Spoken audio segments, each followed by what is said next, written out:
65. Recrimination. Jackie's POV. Sir. I heard a voice echo from somewhere far behind me. Sir, Jackie, sir. The voice sounded a little clearer this time. Sir, wake up. I couldn't tell who was calling me. It was too dark to see anything. Sir, are you okay? It was a young voice, one that felt oddly familiar. I slowly blinked, noticing a faint light. Squeezing my eyes shut and opening them again, I tried to focus. My vision cleared just enough to see a pair of legs standing in front of me. I realized I was lying face down on the couch, my right arm hanging off the edge, my face turned sideways against the cushion. I knitted my eyebrows in confusion. Sir, wake up. Ballroom sir here. The voice spoke again, clearer this time. I followed the voice and looked up. It was my loyal teenage cook and caretaker, Jamal. Oh, you, I huffed. Your voice was haunting me in my dreams. Sir. Another voice interrupted just as I was rubbing my eyes with my fingers. This time, I knew exactly who it was. I sat up straight on the couch. Ballroom. Yes, sir, ballroom, he confirmed, as if I needed reassurance. I leaned back against the couch, still trying to shake off the heaviness in my body. A sharp ache shot through my back. Ah, my back, I groaned, stretching to relieve the stiffness. Jamal, get some coffee for sir, Ballroom instructed. With a quick, obedient nod, Jamal headed toward the kitchen. Ballroom stepped forward and casually sat on the tea table in front of me. In a tone filled with concern, he asked, Are you okay, sir? I didn't answer. I simply exhaled loudly, trying to push through the throbbing headache. Last night, Jamal called me multiple times. He told me you hadn't reached home, so I told him to leave for the night. I tried calling you too, but your phone was switched off. This morning, the guards informed me about your late-night entry in a rather, he cleared his throat, inadequate condition. They paid the taxi driver and brought you inside. Since you were completely out of it, they laid you down here on this very couch. He gestured toward where I was sitting, his tone almost amused. Oh, I paused, trying to recall. Yeah, I was just, I went somewhere to chill out a little bit, I muttered. It's difficult, really, really difficult, to process new information when your mind is already weighed down by other thoughts.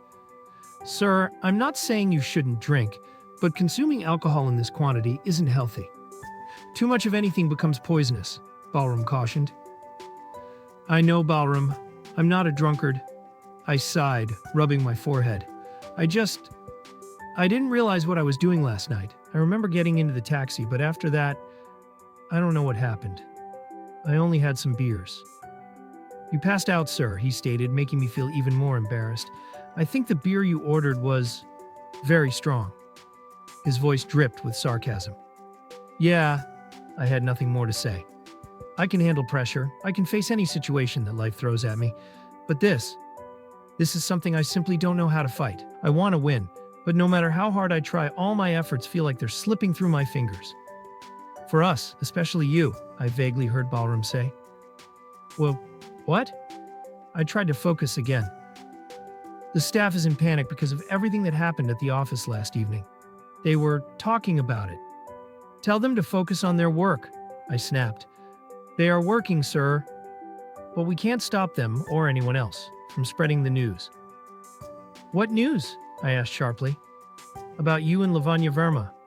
And also about Miss Ruhi Jha, he replied. I frowned. What about her? What she did during the game, Ballroom answered hesitantly. My eyebrows lifted as I recalled the slap. Oh yes, I muttered, stroking my left cheek at the memory. She's gonna pay for that. Sir, that shouldn't be your priority right now. I think you should focus on how you're going to... You know what I mean, Ballroom said, shrugging his shoulders. I know exactly what you were trying to say. But do you really think this stubborn, stone-hearted girl will ever melt for me? My eyes silently questioned Ballroom, but instead of answering, he gave me a weak, reassuring smile and patted my left shoulder. His eyes spoke for him. Don't lose hope, sir. After breakfast, Ballroom and I stepped out of my duplex, and my attention was immediately drawn to Lavanya's parents, who were speaking to a few men in front of the parking lot. Mr. Lalit Verma was showing them something, gesturing as he spoke. I remained by my car, watching. Balram, who are they? I asked, noticing that he was already looking at them. Sir, he hesitated. Let's go, we're getting late. I turned to him, frowning. Speak up, Balram. Still, he avoided my gaze. What is it? I demanded. He finally exhaled and said, Sir, they're the decoration team. They're preparing for the engagement ceremony. The moment the words left his mouth, my head snapped back toward Lavanya's parents, my eyes widening in shock. My breathing grew heavier. I wanted to stop them. I wanted to tell them how much I loved their daughter, how much I needed her in my life. But my legs felt numb, and my mind refused to command my body to move. Mr. Verma was pointing at different spots near the building, instructing the decorators. Mrs. Verma was speaking with another man while holding an album, likely the event planner's portfolio. For them, it was a joyous occasion, a sweet sight to behold. For me, it was torture, a cruel reality crashing down on me. The girl I love is getting engaged in 2 days. This can't happen. I have to do something. I have to do something. Yet, despite my desperate attempts to reassure myself, something inside me was crumbling, breaking me down piece by piece. Balram placed a firm hand on my right shoulder. When I turned to look at him, he nodded. Everything will be fine. Let's go to the office.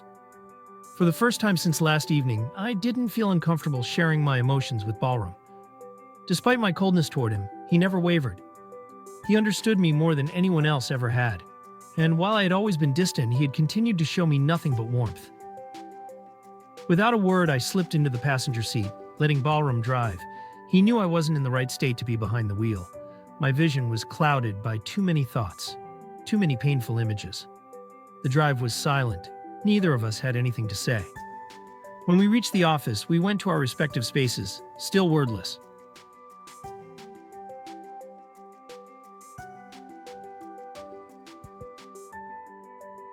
Lavanya's POV. The morning was dull. I sat on my bed, staring at nothing in particular when my phone rang. Hey, Lavio, Ruhi greeted the moment I picked up. I didn't respond. Instead, I rolled my eyes, still angry with her. Hello? She tried again. Is anyone there? I hummed, giving the bare minimum response. Hey, am I clearly audible to you, Lavio? She asked. Yes, I replied flatly. Okay. Ruhi sounded confused. Are you okay? What's wrong with you? What happened? You happened, Ruhi. I finally burst out. Huh?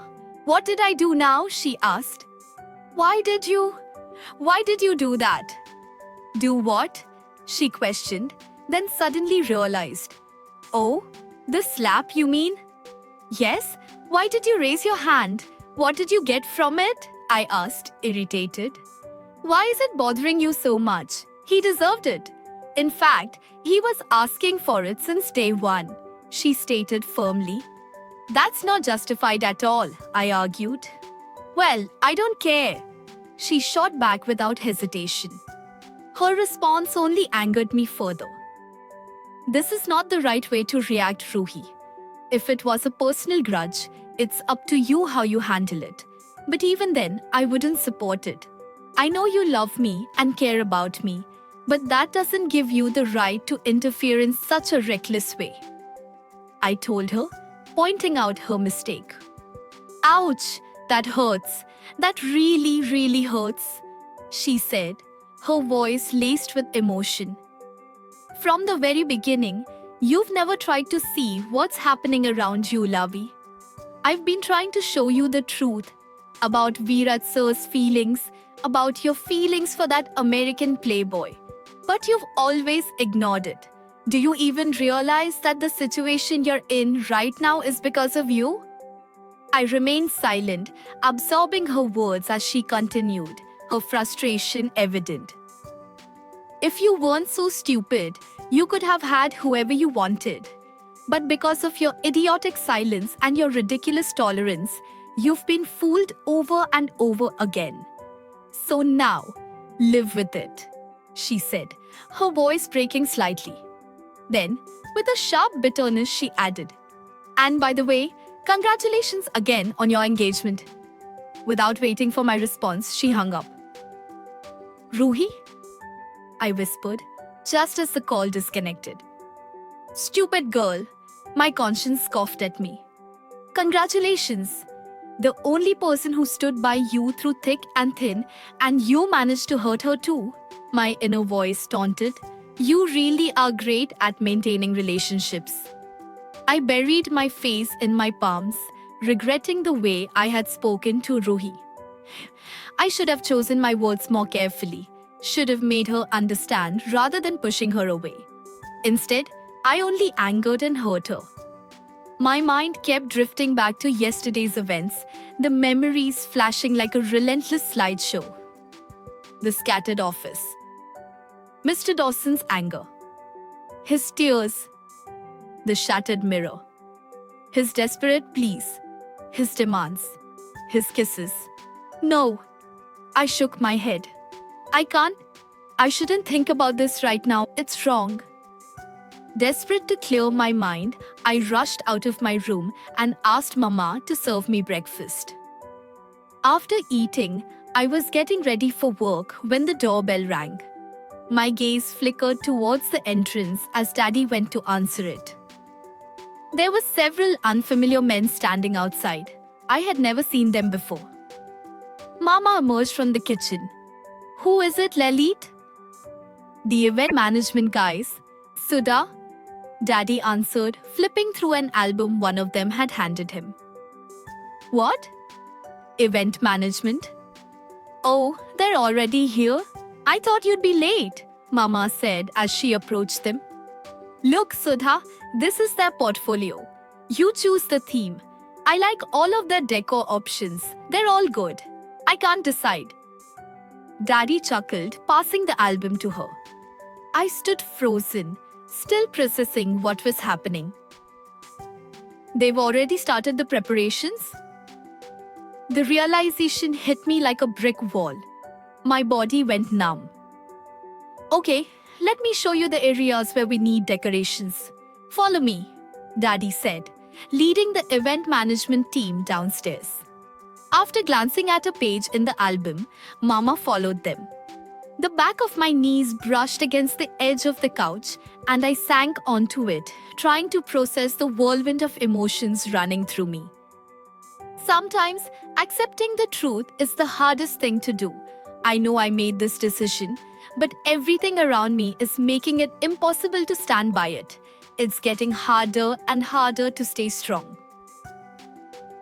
A few minutes later, I was ready to leave for work, even though I had no desire to go today. As I stepped out of our building, Mama stopped me while Daddy remained engrossed in discussions with the decorators. Lavanya? Without turning back, I replied, Yes, Mama. Why don't you take leave this week, beta? She suggested.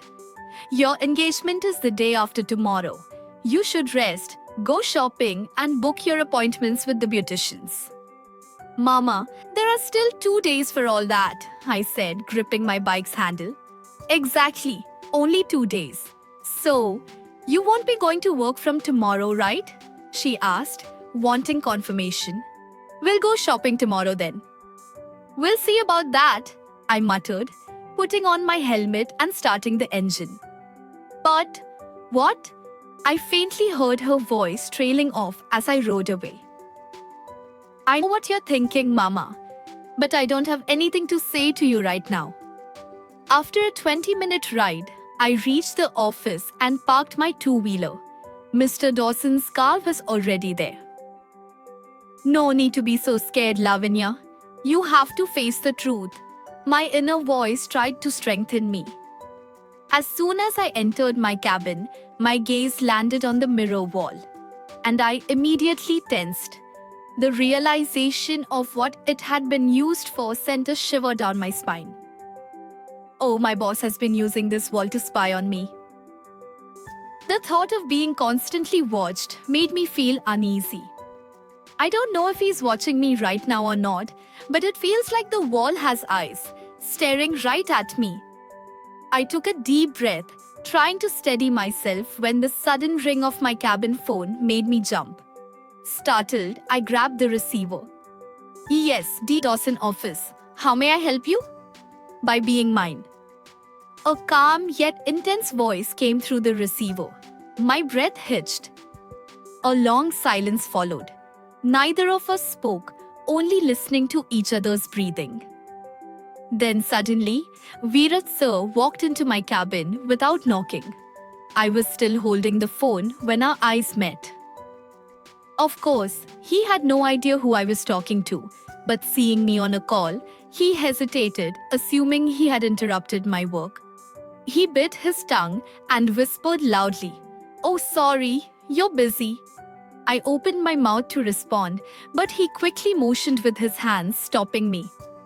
"It's okay," he continued. "I just came to tell you that I'm taking a half day today to go shopping with the ladies of my family. The thing is, I'll be bored. So can you please join me?" His tone was hopeful. "Please?" he added, almost pleading. After a brief pause, I gave a small, weak smile and nodded. His face instantly brightened. Thank you so much, Lavanya. You just saved me," he said cheerfully before heading out. "Carry on with your work," he added as he left. Just as I finally decided to ask why my boss had called, the line went dead. He had hung up without another word. I stared at the receiver for a few moments before setting it down. Cautiously, I glanced at the mirror wall from the corner of my eye. But before I could gather my thoughts, the phone rang again, making me jump in shock. This thing is really going to give me a heart attack one day.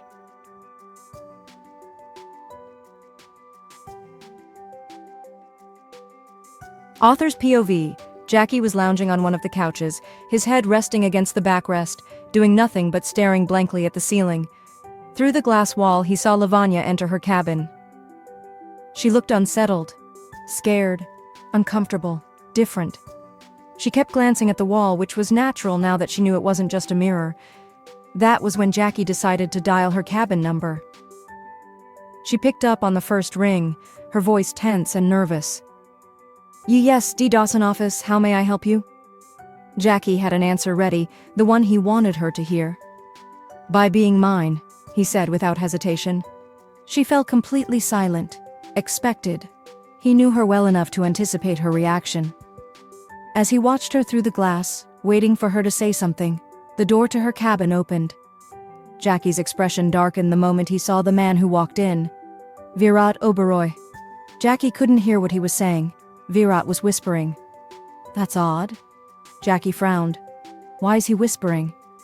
Then, he saw Lavanya slowly nodding in response to Virat, as if agreeing to something. That was enough to ignite Jackie's temper. Without another word, he slammed the phone down, ending the call. Through the glass, he could see Lavanya's confused expression, but what bothered him most was how composed and confident she always seemed in front of Virat. 2 minutes later, he called her again. The moment her phone rang, she froze, staring at it as if she had just seen a ghost. She hesitated. "Should I pick up?" she asked herself. "No, I shouldn't." "But he's your boss," her inner voice reasoned. "And it's still working hours. You can't just ignore his calls." "He's not in a good state right now. How will I deal with that? He keeps asking questions I don't have answers to." "But still, you have to pick up," her conscience insisted. "And what if it's someone else? What if it's an important call for the office?" Realizing the possibility, she quickly grabbed the receiver. "Hello, D. Dawson?" "It's J. Dawson," he corrected, his tone intense. She swallowed hard. Yes, sir," she stammered. "Why did Oberoi come to your cabin?" he demanded. Excuse me?" She blinked, taken aback. "You're not excused yet," he replied through gritted teeth. "And you won't be excused, ever, if, you know." His voice carried a silent warning, layered with something broken, something unspoken. A few seconds passed before she found her voice. "Sir, I have work to finish, if—" "You still haven't answered my question, Miss Lavanya Verma." He cut her off. "What question?" she asked, feigning ignorance. You know what question, he said firmly. No, sir, I don't know what you're talking about, she replied as calmly as she could, though her heart was racing. Lies, lies, and more lies, he taunted. How many lies do you tell in a single day, Miss Lavanya? He exhaled sharply. Tell me the truth now. Why the hell did that bastard come to see you again? The way Jackie was speaking about Virat made Lavanya uncomfortable. It was difficult for her to hear such words against anyone, no matter who they were.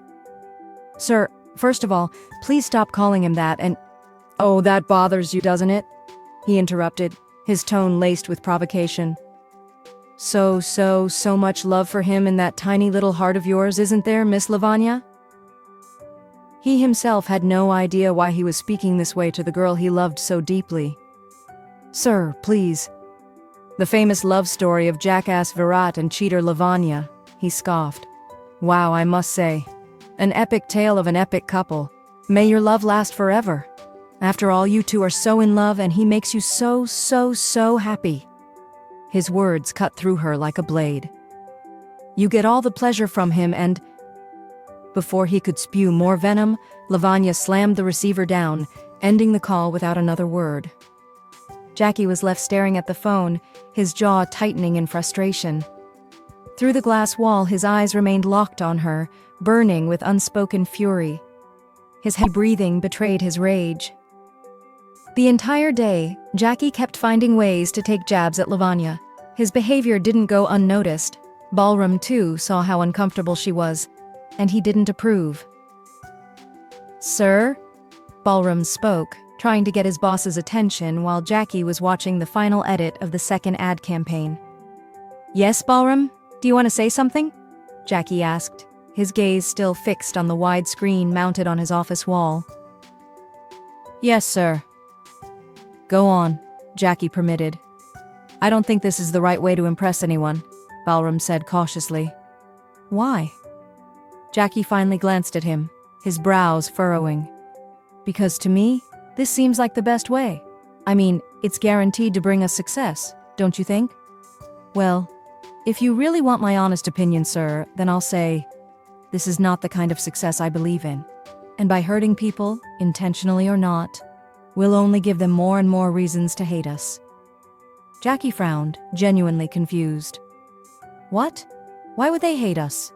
We're not offending anyone, are we? I don't find it offensive at all, he stated matter-of-factly.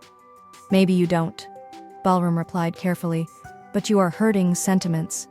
People here are very sensitive, sir. They come from good families. I mean, no offense, but your culture is different from ours. Here, people speak sweetly, even when they're upset. Poking at someone's weaknesses doesn't motivate them. It only makes them feel worse. Jackie studied Balram carefully, trying to grasp the deeper meaning behind his words. But no matter how much he tried, he still couldn't see why Balram was being so negative about the ad. What's wrong with it? He turned back to the screen, trying to find the flaw Balram was so concerned about. Okay, if you really think so, Jackie sighed, making an effort to understand. We'll have a meeting about this after lunch. All right? Meeting? Balram frowned in confusion. Yes, speak your mind freely. We need this to work. We can't afford any mistakes. We'll go over the issue you're talking about. Discussion over this issue? With whom? Balram asked, puzzled. With all the departments, of course, Jackie replied innocently. And why would we do that? I mean, why involve the whole office in this? Balram questioned. Man, if we don't discuss it, how will we fix the issue? We're running out of time. We only have a few days left, Jackie reasoned. Balram, just tell me exactly what you found offensive, and we'll re-edit and discuss it. Hein? Balram made a face that was a mix of confusion and realization. Jackie noticed it for the first time. Are we still talking about the ad? Jackie asked, needing confirmation. Balram rolled his eyes and dramatically banged his head against the file in his hands. Oh gee, Sir G, kab se bakajaria honar tusi. He trailed off when he saw Jackie's clueless expression, then sighed and continued. I wasn't talking about the ad, sir. Yeah, that's obvious now, but what exactly were you talking about? Jackie pressed. After a brief, awkward silence, Balram finally said, "About you and Miss Verma." Realization hit Jackie like a wave as he recalled everything Balram had just said. "Look, I know I was wrong," Jackie admitted, "but I'm not perfect. I'm human too, and some things hurt me.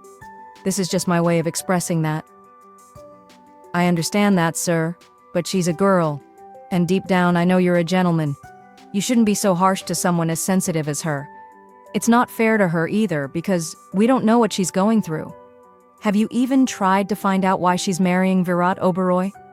What if she's being forced into this? What if she's compromising for a reason? She doesn't feel anything. She's ruthless, self-centered, and has a heart of stone. And who in their right mind chooses a lifetime of compromise over love?" Jackie scoffed. In India, sir, most girls choose family over love.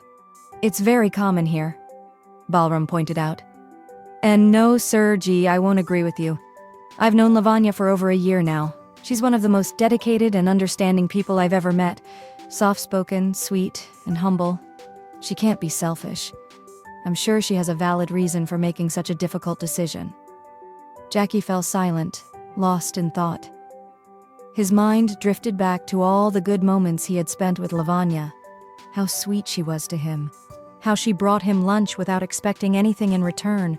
How she cooked. How she laughed. How she spoke. And how her very nature had made him fall for her.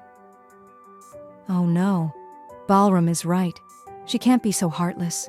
There must be a reason behind her decision. But how will I ever know if she loves me? Didn't she tell you accidentally yesterday? His inner voice reminded him of her words from the day before. Just as his thoughts reached their peak, a knock on the office door snapped him out of it. Jackie exchanged a glance with Balram, who now looked serious too. Then, turning to the door, he called out, "Yes, come in." The door opened, and a man entered with a bright smile. Jackie frowned. The guy looked oddly familiar, but he couldn't quite recall where he had seen him before. "Hello, good morning, sir," the man greeted, walking towards Jackie and Balram. Balram gave him a polite nod and a small smile, while Jackie kept staring, confused. "Yes? Do I know you?" Jackie asked, still trying to place him. Yes, sir. I mean, not closely, but yes. You gave me this visiting card last night and told me to come here today," the young man said, holding up Jackie's card. Jackie frowned, knitting his brows. "Yeah, that's my card. But why don't I remember giving it to you?" Sorry, sir. I forgot to introduce myself." He cleared his throat. "I'm Vishwa Reddy, He glanced at Balram before continuing, "The waiter who served your table last night at the bar." And just like that, Jackie's foggy memories from the previous night came rushing back. "Oh yeah, you arranged a taxi for me and I gave you my card. Yes, I remember now," Jackie exclaimed, nodding. "I was a bit tipsy last night, so I kind of forgot what happened." He chuckled, slightly embarrassed. Yes, sir, I'm so sorry. I thought you were serious. I didn't realize. But thank you. Your office is really beautiful," Vishwa said, his voice carrying a tinge of disappointment as he turned to leave. Hey, wait, where are you going?" Jackie called out with a smile. The boy hesitated, clearly confused and nervous.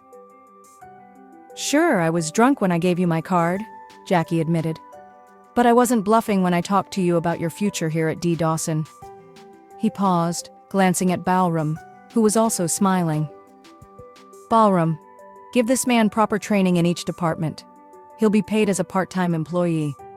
Once he finishes his studies, you will assess where he fits best and what position he deserves. It's your responsibility now to guide this young man." Balram nodded with a proud smile before turning to Vishwa and patting his shoulder. "Welcome to D. Dawson, Mr. Reddy." A wide grin spread across Vishwa's face. "Thank you, sir." "All right, boy, wait outside. I'll be there in a minute," Balram told him. Vishwa nodded and walked out of the office. Jackie stared at the door for a moment. "Nice boy," he remarked. Balram turned to his boss, a knowing smile on his face. Jackie noticed it immediately. "What? he asked, shrugging. This is the real you, sir. This is the Jackie Dawson I know, Balram said. Jackie's smile slowly faded. A humble, kind, thoughtful, and helpful gentleman. Not the man you're trying to portray to the world, Balram continued, stepping closer. Show this Jackie Dawson to the people you love. He paused before adding, being good never harms anyone. Giving someone a reason to smile will never hurt you. True, it never hurts to be kind. He's right. But do people always recognize the goodness in you? Do they respond with the same goodwill? Do they?